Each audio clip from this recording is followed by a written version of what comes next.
Los evangélicos han visto aumentar sus fieles en un 140% en desmedro de los católicos. Y es que la iglesia, fundada hace 2000 años, ingresa al tercer milenio atravesando una grave crisis de identidad que algunos centran en lo conservador de sus ritos y sus formas y otros en la imagen cada vez más humana y mundana de los sacerdotes. René Gacelumendi ha elaborado un detallado informe que da cuenta del porqué de esta crisis en el catolicismo.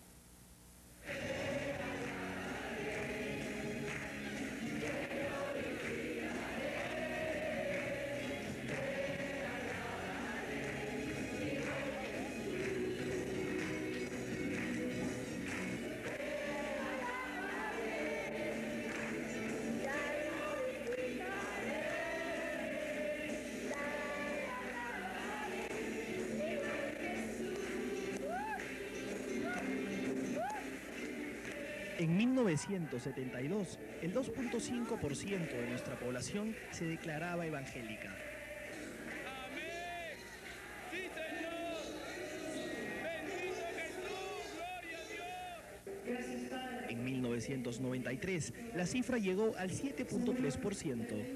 Y para el 2003, los estimados indican que este culto ha alcanzado la sorprendente cifra del 12% de la población. Se dice que cada día en Latinoamérica, cerca de 10.000 personas se convierten a esta religión y la mayoría de estos fieles son desertores de la antigua y desgastada Iglesia Católica, Apostólica y Romana. ¿Qué cambiaste? Porque mi vida estaba vacía, o sea, no tenía sentido en una misa, porque no sentía. Ahora salto, vivo, no necesito nada.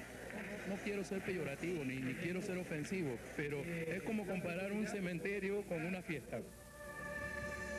Pero, ¿por qué sucede esto? ¿Cuál es la razón por la que millones de personas en el mundo abandonan el catolicismo cada día? ¿Está nuestra iglesia atravesando una de sus peores crisis desde los días de la Reforma? Saque usted sus propias conclusiones luego de revisar algunas de las noticias que desgraciadamente han desalentado al pueblo católico y han provocado una masiva pérdida de fe a nivel mundial. Mientras nos congregamos en el nombre de Cristo el Salvador, también nos congregamos como una comunidad herida por el pecado público y el escándalo sobre el abuso de niños por parte de clérigos. Este delito ha dejado heridas muy profundas en mi alma. El padre José violó mi inocencia, arruinó mi adolescencia y dañó mi autoestima y mi respuesta sexual. Me pidió así, quería que... así, con las palabras textuales, así. Me dijo que te la chupe. Entonces tuvo sexo oral con vos. Sí. ¿Dónde te tocó?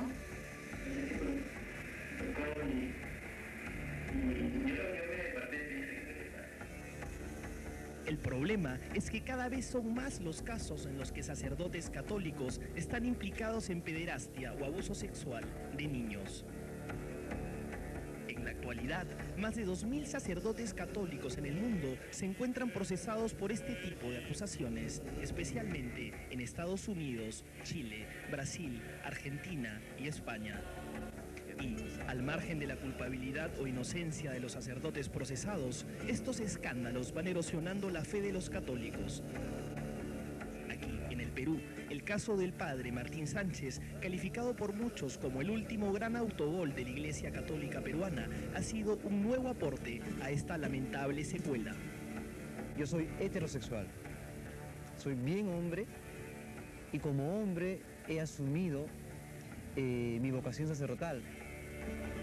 Uno de los aspectos de la vida sacerdotal que los psicoanalistas consideran más problemático es el polémico voto del celibato, que según ellos es el mayor causante de los trastornos sexuales entre los miembros del clero.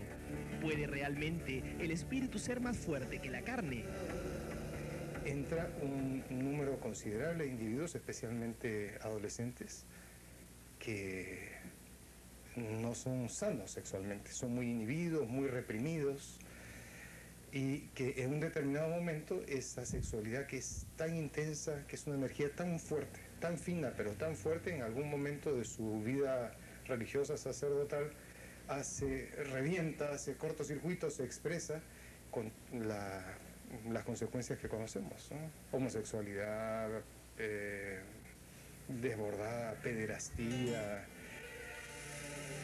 Hace poco tiempo, un prestigioso antropólogo español realizó en su país un estudio acerca de la conducta sexual del clero, tomando como muestra a cientos de sacerdotes en actividad, y las cifras fueron las siguientes. El 95% de ellos se masturba, un 60% mantiene relaciones sexuales clandestinas, un 26% molesta a menores, un 20% realiza prácticas de carácter homosexual, un 12% es exclusivamente homosexual y un 7% comete abusos sexuales graves contra menores. Esto demuestra que la tentación de la carne es muy fuerte entre los supuestamente célibes sacerdotes. No en vano, en los últimos años la Iglesia Católica, la única gran religión que obliga a sus sacerdotes a la abstinencia sexual, ha tenido que desembolsar de sus arcas más de $1.000 millones para indemnizar a las víctimas de algunos malos sacerdotes.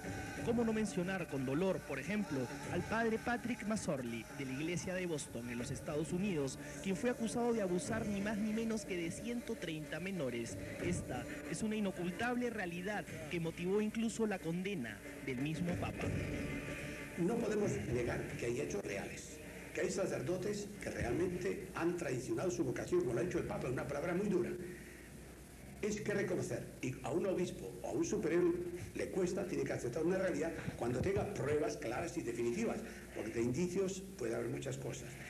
Ahora, ante este hecho humano, deplorable, condenable, la Iglesia tiene que acoger a esos hermanos equivocados y ver qué hace con ellos. La suspensión de su ministerio, el apartarlos para que no sigan creando esas situaciones. Con todo, las debilidades estas son de comportamientos, de conductas sexuales, vamos a llamarles anormales, que no derivan de su ministerio ni de su vocación sacerdotal. Son problemas que se tenían que haber visto previa a la ordenación, pero ahí hemos podido tener fallas en la selección, y a pesar de que existen muchas formas de filtrar todo esto, podemos equivocarnos y se han dado estos casos.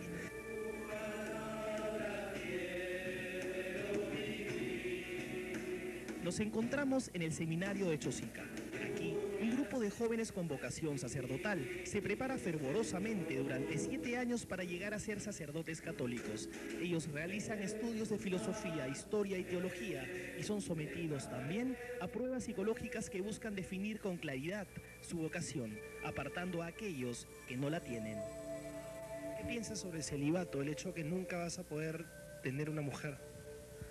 Bueno, eso es... Ya, para mí creo que prefiero estar con Dios que con la mujer, porque estar con la mujer es una carga pesada, prefiero que eso esté ahí.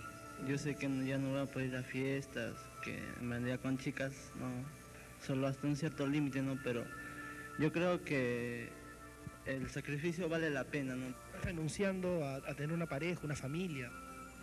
Claro, exactamente.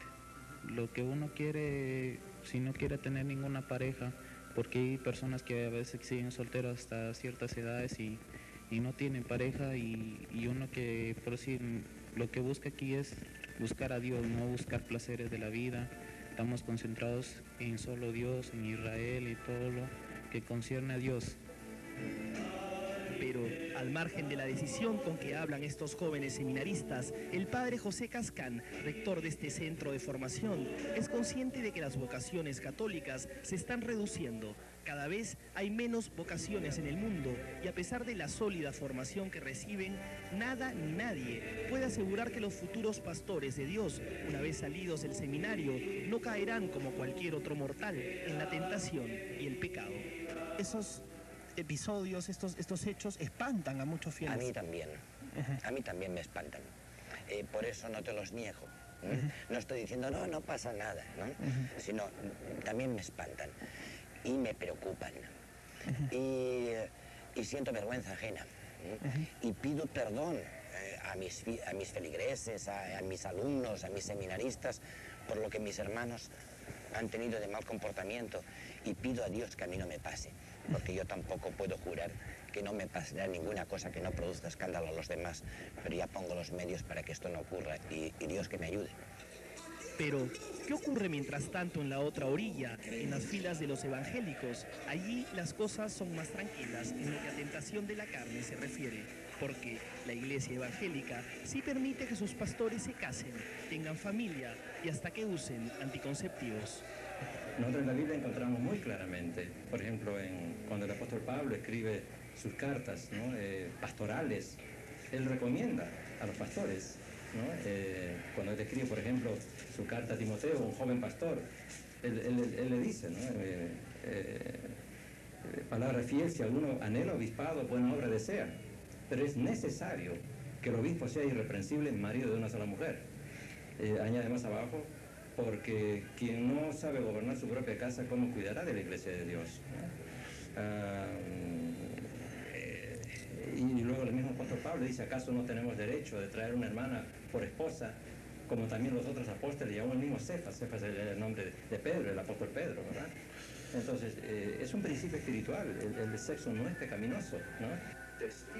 José Luis Ruillón es un cura que colgó la sotana, se casó y formó una familia. Sigue vinculado a la Iglesia Católica como laico, pero ya no ostenta los poderes sacerdotales. Él considera que actualmente la Iglesia Católica, su querida iglesia, atraviesa una de sus peores crisis en la historia.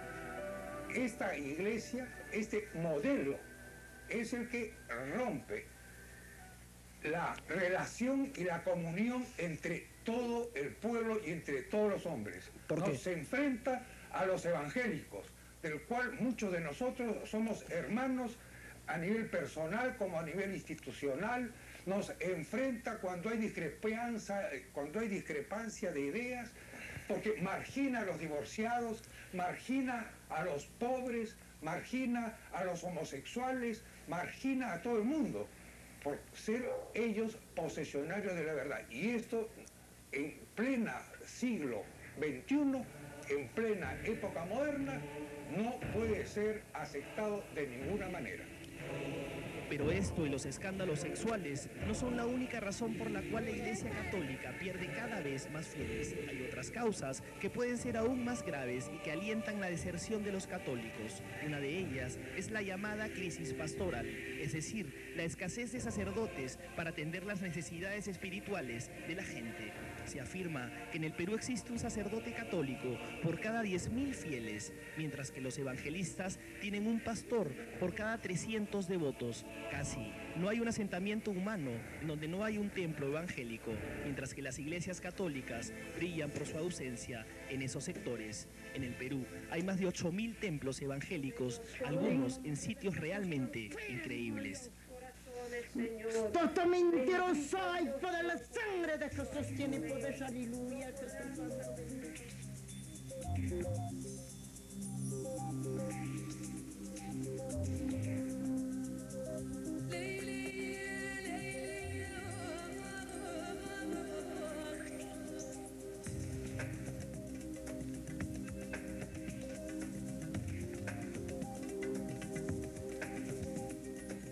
Estos son los temibles barracones del Callao, un lugar en donde el índice de drogadicción y delincuencia es uno de los más altos del país. A lugares como estos ingresa la iglesia evangélica y día a día sus pastores rescatan de los abismos de la miseria humana a individuos que parecían irrecuperables, pero que gracias a esa fe, en poco tiempo, ostentan un sorprendente cambio en sus vidas. El Señor te ama. Cristo puede solucionar tus problemas. El Señor puede sacarte de esa vida de pecado y de miseria en la que te encuentras. Él te quiere levantar. Levántate en el nombre de Jesús. Tú sabes que nosotros hemos sido como tú y ahora somos diferentes. Ahora las cosas son mejores. Te animamos a que hagas eso. Con calma, ¿qué tienes? No, está bien. Mire, así hay veces encontramos a las personas, ¿no? Pero gracias a Dios, a través de las oraciones que hacemos, Dios empieza a tratar la vida de ellos. Tarde o temprano el Señor los alcanza y... ¿No pierde la fe? Nosotros no perdemos la fe.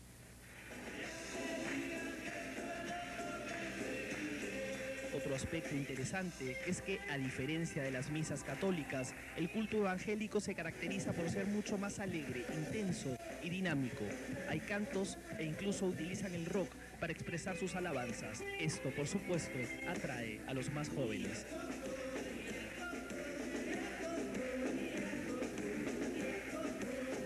Veamos una típica misa católica del centro de Lima para luego compararla con lo que ocurre en cualquier templo evangélico de la capital. Mientras, por un lado, en la misa católica, la gente sigue el ritual susurrando algunas frases aprendidas de memoria.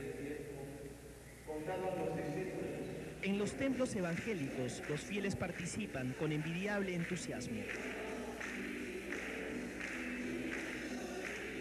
En nuestras misas es común ver a la gente durmiéndose durante los solemnes sermones de un sacerdote que, aunque sea joven, parece no llegar a los corazones de los fieles. Los mandamientos con respecto a Dios. Los niños bostezan. Los cantos son tristes y apagados. Mientras que en los sencillos templos evangélicos la gente salta y baila durante el culto.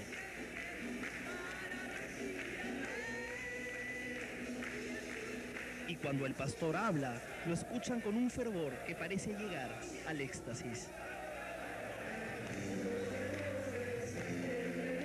Cuando iba a las misas católicas no había nacido de nuevo, o sea que tenía el espíritu muerto, ¿no? Entonces acá nací de nuevo y mi espíritu está vivo y se conecta con el espíritu de Dios en el momento que yo alabo, oro o me pongo en comunión con Él. Pepe, dime, ¿tú eras católico? Sí. ¿Por qué te cambiaste? Porque realmente no encontré nada que me satisfaciera en ese mundo. O sea, era católico simplemente de nombre nada más. No encontraba nada. Iba a la iglesia simplemente cuando había matrimonio, bautizos, bodas, y encontraba siempre la misma rutina. No podía encontrar nada que llenara mi vida. Hasta que encontré el camino correcto, ¿no? Acá. Para José Luis Pérez Guadalupe, sociólogo, teólogo y antropólogo, autor de numerosos estudios sobre migración religiosa, definitivamente la Iglesia Católica tiene al frente un gran desafío. Yo creo que los no católicos van a seguir creciendo. Para mí, digamos, ya no solamente como teólogo, sino como sociólogo, nada me hace indicar de que este crecimiento sostenido en los últimos 30 años se vaya a reducir o se vaya a paralizar. Creo que va a seguir creciendo. Y este esquema de evangelización que tienen las iglesias evangélicas, sobre todo de conversión y evangelización, resulta ser mucho más eficaz que la pastoral católica, que está centrada más en el mantenimiento y en la profundización. El monseñor Miguel Irizar, obispo del Callao y representante de la Conferencia Episcopal Peruana, reconoce que el dinamismo del culto evangélico es una de las claves de su éxito. Tenemos que evitar la separación del clero de los laicos, como si fuéramos dos iglesias diferentes. No, una sola iglesia donde cada uno tiene su rol y su ministerio y vocación. Y de esta manera hay que hacer una iglesia más misionera, mucho más participativa, que es lo que a veces nos falta. Y en las celebraciones también, con más alegría, con más entusiasmo, donde la música entre también, como tiene que ser, dentro del estilo de la música litúrgica, de la música religiosa. No se puede negar el constante retroceso de la Iglesia Católica frente al creciente éxito de los evangélicos, que actualmente ya tienen 3 millones de seguidores en el Perú, aunque repartidos en diferentes denominaciones. Pero los fieles de la Iglesia Católica, que ha resistido muchas crisis a lo largo de su historia, esperan que ésta sepa recuperar el terreno perdido, apelando a la antigua mística que le ha permitido sobrevivir por más de 2000 años. El primer paso para lograr esa recuperación será reconocer los errores, modernizarse y sobre todo volver al camino de humildad y sencillez que dejó Jesucristo. Felicitaciones a nuestro compañero René Gastelumendi por este completo reportaje. Y antes